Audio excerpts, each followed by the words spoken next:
안녕하세요. 무너진 간을 살리는 의사, 연세대의대 소화기내과 김도현입니다. 저는 간암 환자들의 새로운 치료를 개발을 하기 위해서 노력하는 의사입니다. 오늘은 새로운 암 치료법들에 대해서 이야기를 나눠보겠습니다.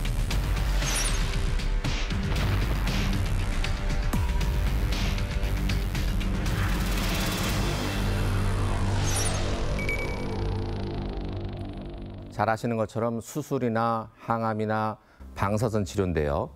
수술은 이제 가장 오래된 방법이죠. 암세포를 물리적으로 잘라내는 겁니다. 위암이나 대장암이나 초기 폐암처럼 덩어리 형태의 고형암에서 이 방식이 자주 시행이 되죠. 두 번째는 항암화학요법, 흔히 항암치료라고 불리죠. 전신에 투여하는 약물을 투여해서 암세포의 성장을 억제하는 그런 방식입니다. 전이된 암이나 혈액암, 수술이 어려운 암에서 주로 이 항암 치료가 사용이 되고요. 마지막으로 방사선 치료인데요. 고에너지 방사선을 이용해서 세포의 DNA를 파괴하고 또 성장을 막는 방법이죠. 우리 몸속 깊은 곳의 암이나 또 수술이 어려운 부위, 통증 완화가 필요한 경우에 이 방사선 치료가 많이 활용되고 있습니다.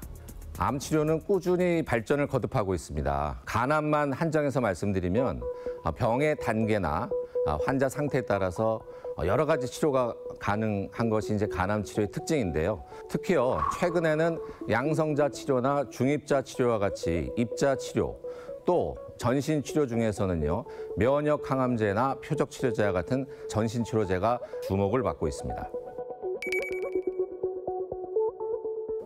면역 치료도 결국은 항암 치료의 하나로 이해하시면 됩니다. 항암 치료라고 하면 보통 예전에 그 링겔을 이렇게 달고 다니면서 머리가 다 빠지고 또 입이 다 헐고 안 좋은 기억들을 떠올리실 수 있겠는데요. 면역 치료는 그 기전이 좀 다릅니다.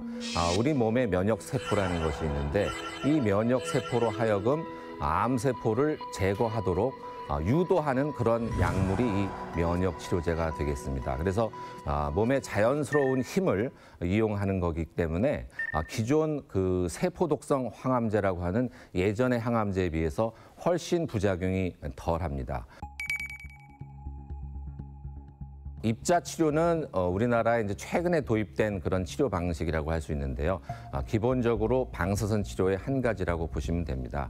입자 치료를 크게 두 가지로 나눌 수 있는데요. 하나는 예전부터 우리나라에 들어와 있는 양성자 치료, 또 최근에 이제 도입된 중입자 치료, 이제 두 가지가 있습니다.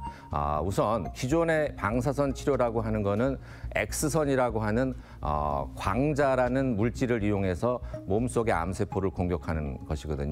근데 이 광선이 피부를 지나서 몸속 깊은 곳에 종양에 도달해서 암세포를 파괴하는데 그 지나다니는 길로 계속 그 에너지가 흡수되기 때문에 종양 말고 주변 조직에 영향을 가할 수밖에 없습니다. 그래서 부작용이 좀 생길 수밖에 없는데 입자 치료는 조금 다릅니다.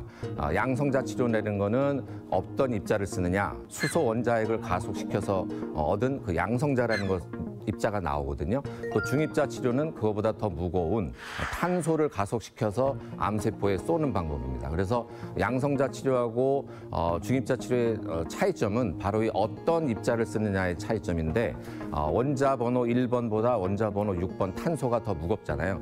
그렇기 때문에 무거운 입자가 암세포에 도달하면 더 강한 충격을 줄 수 있다는 의미입니다. 이 입자들이 암세포에 도달하면요, 마치 정밀 타격하듯이 암세포에 모든 에너지를 다 쏟아붓고 종양을 지나서는 에너지가 다 없어져 버립니다. 그렇기 때문에 통증이 없고 부작용이 적고 치료 기간도 짧기 때문에 일부에서는 꿈의 치료다 이렇게 부르기도 한다는 것 같습니다. 우리나라 예를 들어보면 간암 5년 생존율이 굉장히 낮았습니다. 예전에는. 그래서 93년에서 95년, 90년대 중반에는 5년 생존율이 11.8%밖에 안 됐는데 이 새로운 치료법이 서서히 개발되고 2017년부터 21년 사이의 생존율이 39.3%까지 올랐다고 합니다. 현재 우리나라에서 양성자, 중성자 치료가 모두 가능합니다. 양성자 치료는 우리나라에서는 국립암센터 비롯해서 2군데의 의료기관에 설치되어 있고요. 중입자 치료는 전 세계에서도 일본, 독일을 중심으로 아주 한정된 국가에서 한정된 의료기관에만 설치되어 있는데 전 세계 17군데밖에 이 중입자 치료 기계가 없다고 합니다. 그중 한 곳이 우리나라인데요. 그만큼 이 중입자 치료라는 것이 장비를 도입하기 위해서는 설치하기 위해서는 어마어마한 공간이 필요하고 그 기계 자체도 굉장히 고가이기 때문에 전 세계적으로 이렇게 매우 한정된 국가, 한정된 의료기관에만 있는 것 같습니다. 새로운 치료법들이 어떻게 보면 최근에 고령 환자들이 굉장히 많은데요. 이 고령 환자들에게 더 잘 맞는 방식이라고 볼 수가 있습니다.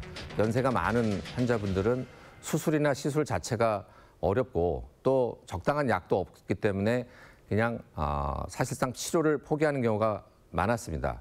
하지만 최근에는 상황이 많이 좀 달라졌습니다. 말씀드린 것처럼 면역항암제는 치료하는 의사나 또 치료받는 고령 환자들 모두 부담이 좀 덜한 그런 치료법이 됐고요. 입자 방사선 치료도 마찬가지입니다. 예를 들어서 간암이 하나고 또 크기가 2, 3cm로 수술이 가능한데 연세가 많고 또 거동이 쉽지 않은 분들은 수술을 못 하잖아요. 이런 경우에 강력한 살상 효과를 갖고 있는 중입자 치료라든지 양성자 치료로 수술을 대신할 수 있는 효과를 거두는 사례가 점점 늘고 있어서 이 면역 항암제나 입자 치료가 이 고령 환자들한테 상당히 많은 이득이 되는 그런 치료다라고 할 수가 있겠습니다.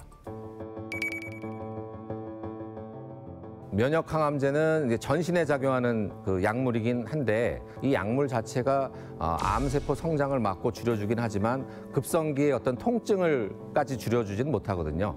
그렇기 때문에 이런 경우에 방사선 치료를 병행하는 경우가 굉장히 흔하고요.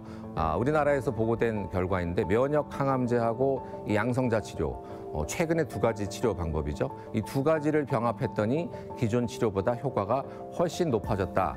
이런 국내 연구 결과도 보고된 바가 있습니다. 그래서 앞으로는 각 치료의 장점을 더해서 더 좋은 결과를 얻으려고 하는 것입니다.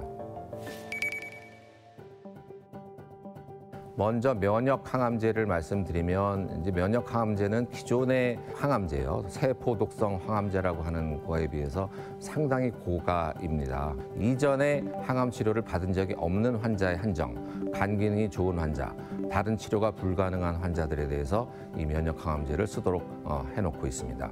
입자 치료는요. 양성자 치료는 급여가 건강보험 급여가 가능해서 비교적 저렴하게 치료를 받을 수 있고요. 중입자 치료는 아직 급여가 안 돼서 수천만 원대 비용을 지불해야 되는 그런 어려운 점이 있습니다. 나이, 성별, 그다음에 신체 조건 이런 종합적인 여러 가지 변수들을 다 개별화해서 그 환자에 맞는 정말 적합한 치료법을 적용하는 그런 시대가 올 텐데 당장 올 것 같지는 않고요. 효과적인 약물이나 치료법이 더 많이 개발되고 이런 개별 맞춤형 치료가 앞으로의 암 치료의 시대가 되지 않을까 그렇게 전망을 해드리고 정말 치료가 어렵다고 생각하고 한번 해보자고 했는데 정말 하늘이 도와주셔서 완치된 분들도 점점 많아지고 있습니다. 새로운 치료법으로 희망을 잃지 마시고 완치에 어떤 희망을 가지시면 좋은 치료 결과를 거둘 수 있을 것으로 생각합니다.